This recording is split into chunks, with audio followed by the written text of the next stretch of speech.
States is about to break and nobody is willing to talk about it. If we as a country don't make a change here, we are cooked. The media doesn't give it the attention it deserves. Politicians won't say it out loud, but our country, it's drowning in over $36 trillion in debt. And here's the terrifying part. We're now spending more than $1 trillion a year just to pay the interest. Not the debt itself, just the interest. Oh, they know. Oh, he know word is mine. Okay, she know. Like they know. Oh, he know word is mine. Okay, like they know. And she know. And we know the word mine. So I'm just in my prime. Do you ever look at someone and wonder what is going on inside their head? Dave Ramsey admits Gen Z is, well, you can read the rest. Video by Chatting with Josh. Let's get right to it. We're increasingly realizing that the 25 and 26-year-old in America has been screwed by large banks and the car companies like never before. Like no. I'm glad he mentioned the car companies. I feel like right now with car companies, prices are absolutely insane, especially interest rates on top of what we're already paying. And for the most part, I mean, everywhere in America isn't necessarily capable of walking to every location you can go to, right? So if you have a job or if you're trying to visit a third place and you don't have a vehicle, you kind of stuck where you are. So a lot of people are put in a position where they have to purchase a vehicle or they have to get a loan for a vehicle. And this is where the cycle starts. So if you're 25 or 26, you've been screwed by the big banks like you've never been screwed before. From the loans that they're having the to loans. take. They've, you know, you cannot buy a house when you have a $1,200 car payment. $1,200 car payment is kind of crazy though. That's when you have a student loan. Like, what kind of car are you driving for $1,200 a month? That's $85,000, and you got credit card debt coming out your ears. Record credit card debt, record car debt, record debt, debt, and then I can understand the debt part. I can understand the debt part. You can't buy a house because you got victimized by these people. You set yourself up for it. You signed up for the trip, baby, but you've been screwed by the Citibanks. What's in your wallet? Nothing. The money that's going to Citibank should have been going to buy you a house. Now, I know what a lot of you guys are probably thinking. Josh, there's absolutely no way you agree with Dave Ramsey on absolutely anything, but you'd be surprised. Actually, going to say that, around the ages of 22 to 24, I actually spent the majority of my time after my work shift watching The Ramsey Show, and I more so like some of his Ramsey personalities, John Deloney, and even his daughter, Rachel, seems kind of sound in a lot of their advice.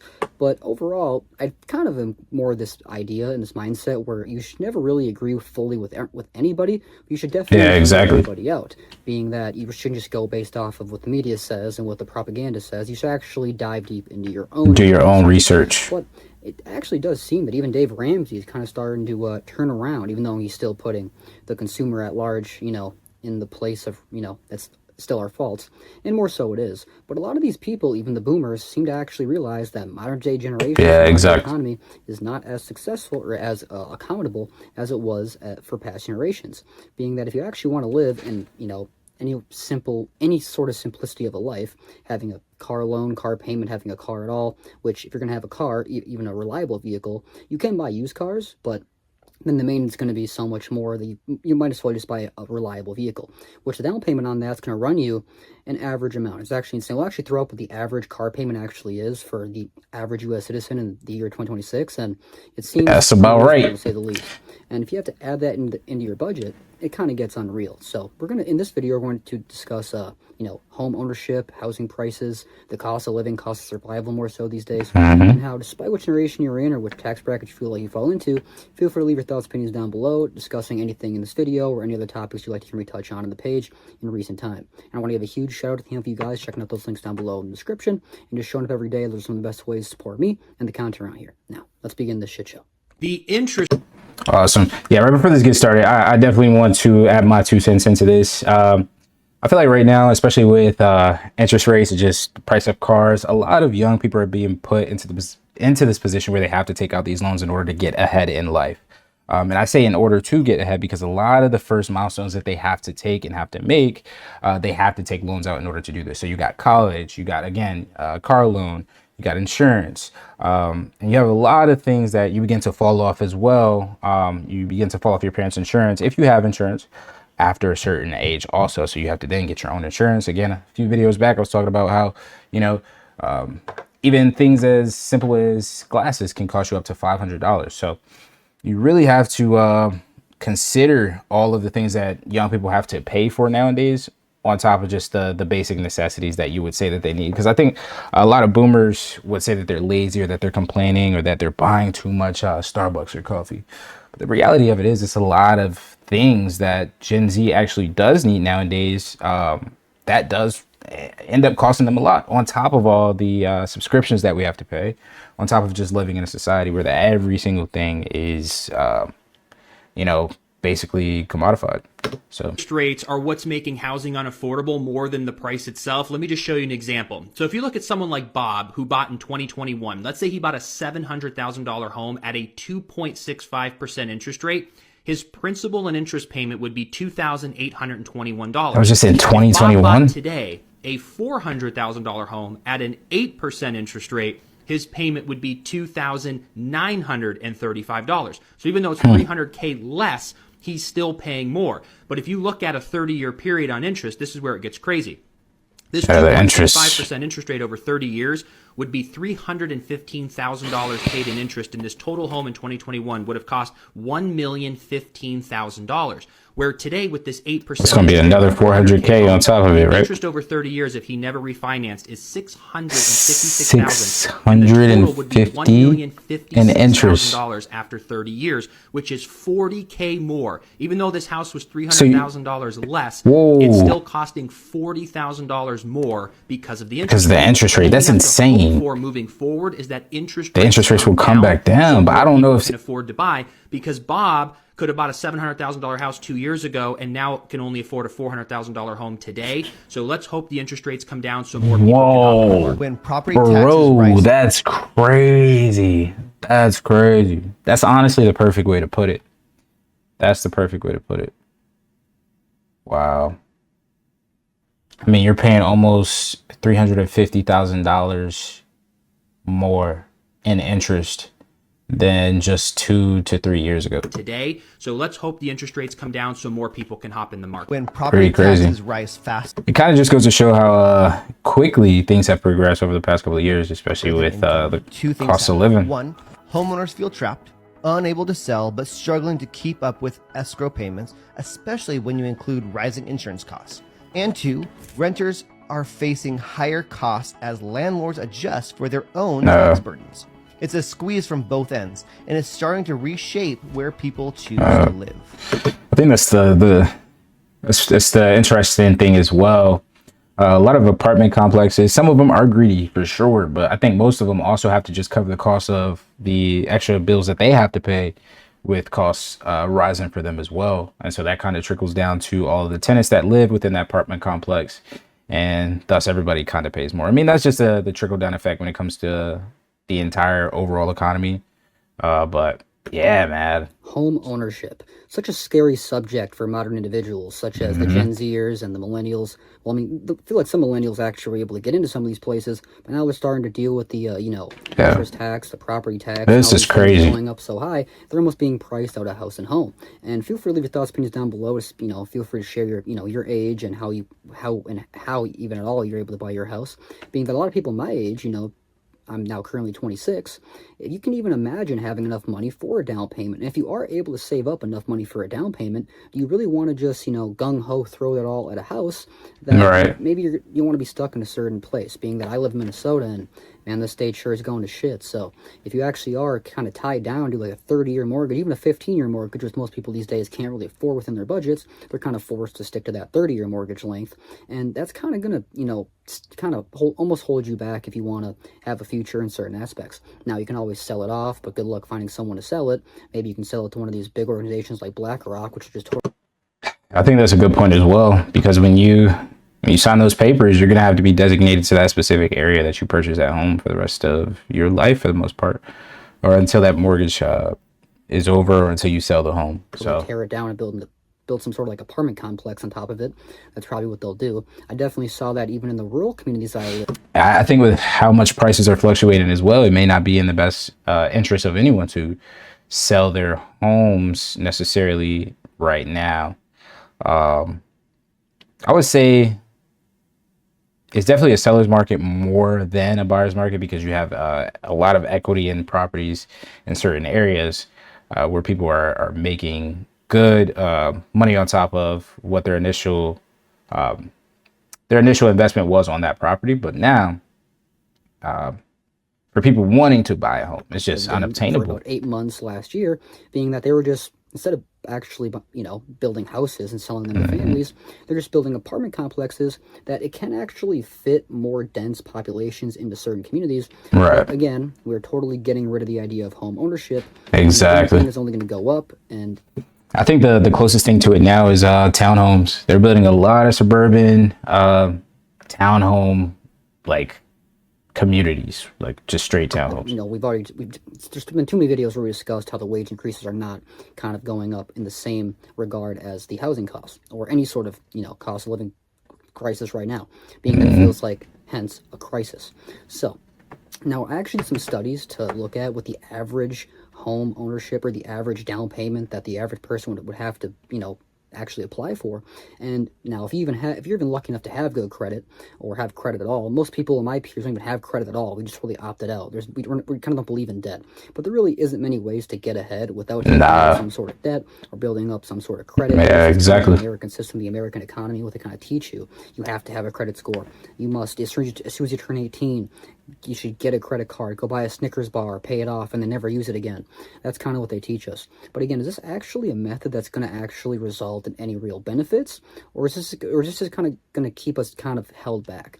Which many people feels as if it is. Now, I mean, I think as long as we are in the same system as this, if we're in this system where they're suggesting that we do this, and I think there is some benefits to utilizing it in the future.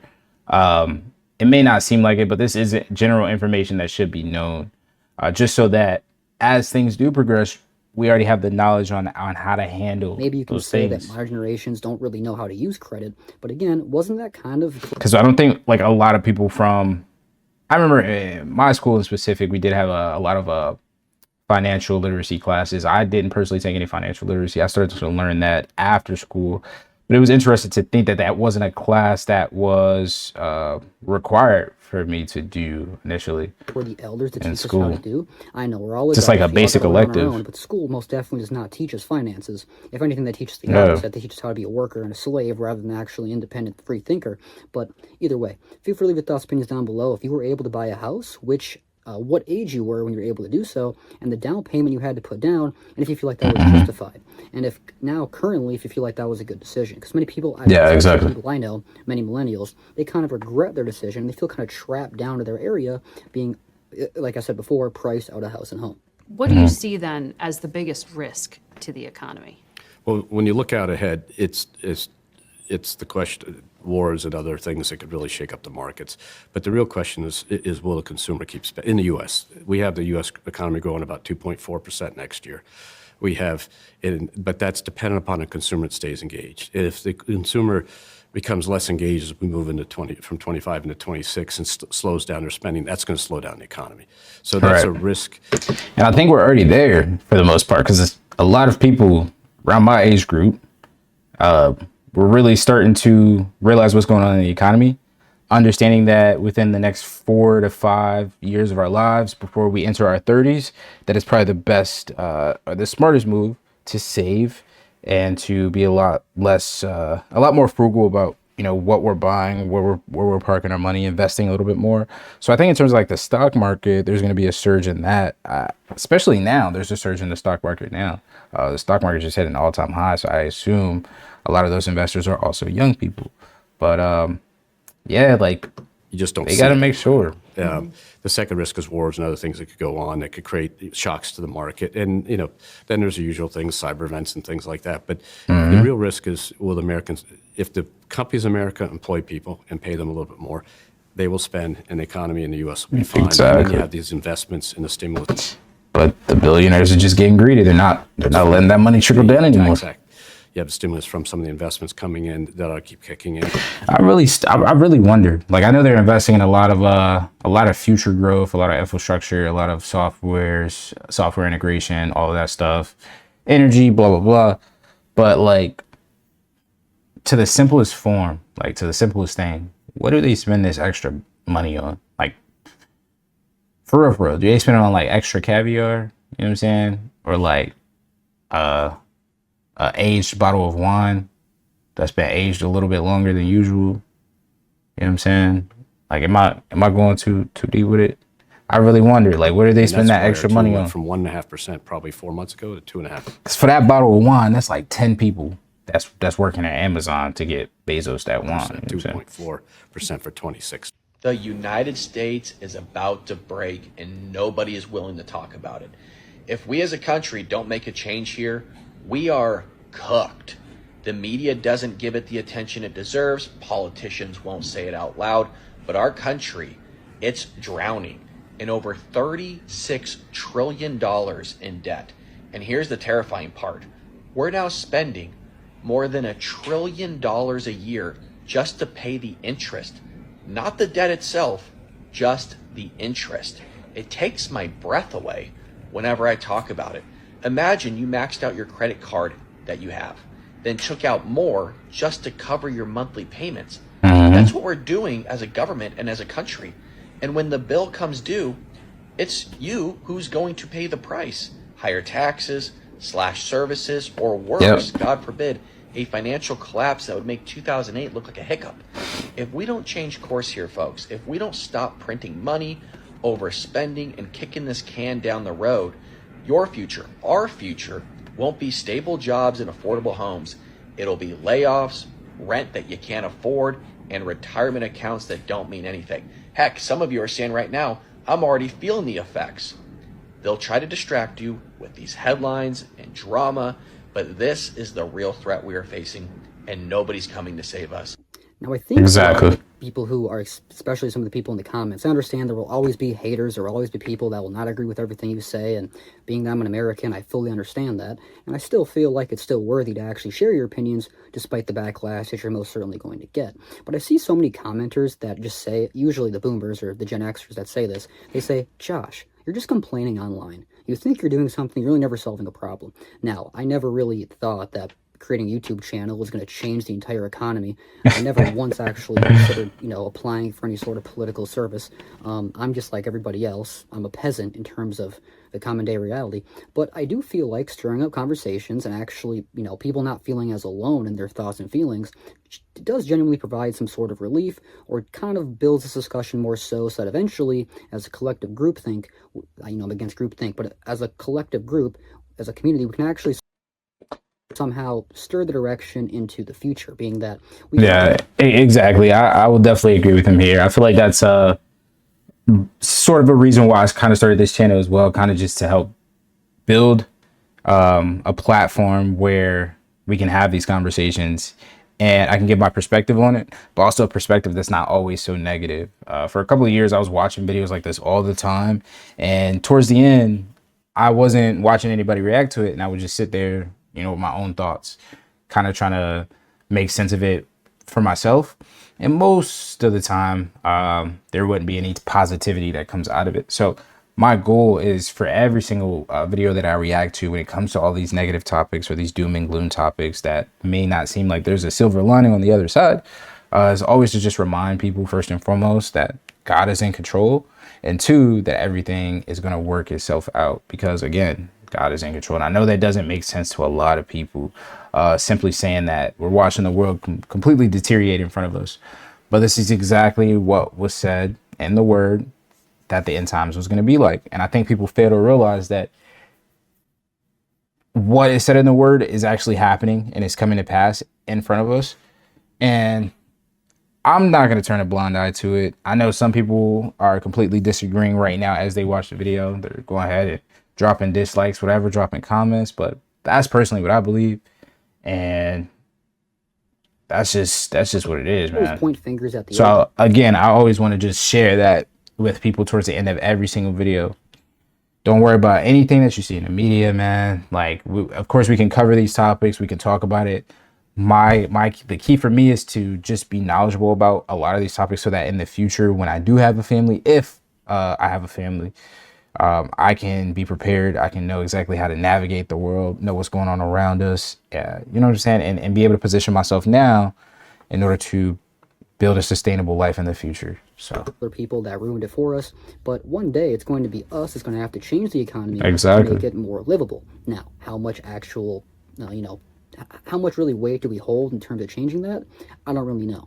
But older people are going to die off eventually, and we're going to be in charge. Now, we're going to be the older people that they hate anyway, and some people will inherit some sort of, benefits or wealth or finances. But for the majority of us, you have to work and work and work. I think we're going to inherit systems. I think that's happening now, essentially. Like, we get mad at a lot of these politicians and a lot of these people, and I completely agree that they should we should definitely feel some way towards them. But we also have to understand, like, these people are following the same systems that have been put in place, the same laws that have been put in place, the same incentives that help them, get an edge on the market, that help them, we all know this. We all know this. So as long as those systems remain in place, as the future progresses, those same things will be adopted. And the work never in the future, they'll just evolve. And for the working man, into something for the working different. individual, for the working house, for the working family, for the working class, it feels as if it's never really enough. And is that actually going to be just a, kind of a cannonball, a snowball effect? And is this going to continue getting worse and growing and growing and growing until inflation will price you out of everything? Excuse me. How much can you cut off your budget to actually survive? And I've done the whole Dave Ramsey beans. And if inflation is just going to continue to go up, yeah, that's a good question. Because eventually it's going to get to the point where it's like, then you'll just have to make more. But if they're not raising minimum wage, if they're not raising how much they're giving people, they're paying people, then it's not going to balance out. In the future is definitely a great decision. I definitely do appreciate other cultures having that, because in the American mindset in the Western world, if you're not just kicking the bird out of the nest, if you're not kicking your son or daughter out of the house at 18, maybe daughters not so much, but sons out of the house at 18, what are you doing? You're just kind of building a loser. Now, there are definitely some aspects of that. If your 26-year-old son is just playing Call of Duty video games in the basement and smoking weed all day, that's not very good. But if he's working 2, even 3 jobs, trying to build a side income, a side hustle, actually maybe trying to work for himself one day, that's most definitely respectable. But again, even if you live in your mom's basement, no matter how you're doing it, it's still kind of looked at as a negative reality in the Western world.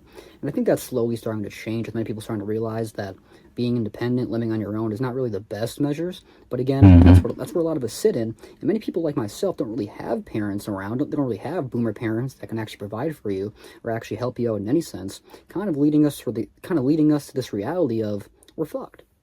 Well, that's going to wrap up this video discussing home ownership, down payments, Dave Ramsey, and all this stuff that it kind of gets looked on in more of a negative sense, but is kind of a creeping reality that we can't ignore forever. So feel free to leave your thoughts, opinions down below. If you personally are a homeowner, if you are a realtor, if you are a landlord, any of that stuff, feel free to leave your thoughts, opinions down below. I know the majority of the people who watch my videos are in the same position as me, or very similar at least. We're kind of struggling to get by.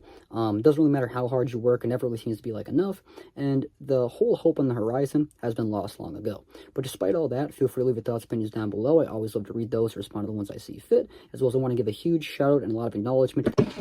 Absolutely, man. Again, Dave Ramsey and Ms. Gen Z I think that was a great video. I think it was a great topic. Once again, chatting with Josh did a great job at articulating himself about the topic at hand. I think, man, we don't know what the future holds. And personally, I'm going to stop keeping my eyes on it. I'm just going to do what I can, where I can, to position myself to be in the best position I can be when things collapse, if things collapse, in the future. So yeah, man. Again, the positivity for this video is just to stay focused on what your goals are, stay focused on where you are, and try to find as many side hustles as you could possibly find in this time. The key is to maximize how much money you're making now, because as inflation continues to just double, it's just going to be more and more going out than usual. So just stay focused, trust God, and trust yourself. You know what I'm saying? So I really appreciate y'all for coming through to this video. Again, this is Casual Reacts. And hey, man, we will see what happens. A few more videos coming on the way, man. I'll see y'all in the next ones. Deuces.